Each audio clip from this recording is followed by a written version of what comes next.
mradi hii ambayo umeona leo Rais Ruto ameweka msingi ya kujenga manyumba ya bei nafuu kwa wananchi. Hii ni moja ya mpango ya serikali ya kusaidia wananchi.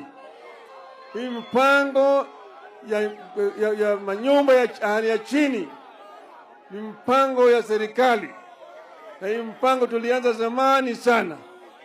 Maana yake tuko na shida tano. Haki ya kibinadamu ya kwanza, haki ya kuishi; pili, haki ya chakula; tatu, haki ya malazi; nne, haki ya afya njema; tano, haki ya elimu. Sawa sawa. Haya ndiyo maadui matano ambayo tunapigana nayo.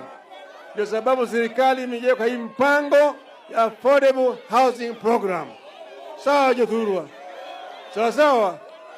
Ndio sababu sisi hapa tumepeana hapa ekari 5 kwa serikali ijenge manyumba kwa wananchi wetu. Lakini tukikuwa na miradi mingine hapa, shule itajengwa hapa, hospitali itajengwa hapa, na kutakuwa vile na viwanda hapa. Sawa sawa Jothurwa? Mnanielewa vizuri? Kisumu hoye! Kisumu hoye! Sasa basi, watu wa Kisumu Dala, mimi niko na maswali kwenu, si ndio? Niko na maswali kwenu. Kuna watu wanataka kutuambia tuendelee na siasa mfululizo. Mimi nimewaambia watupatie nafasi, mimi na baba tufanye kazi kwanza.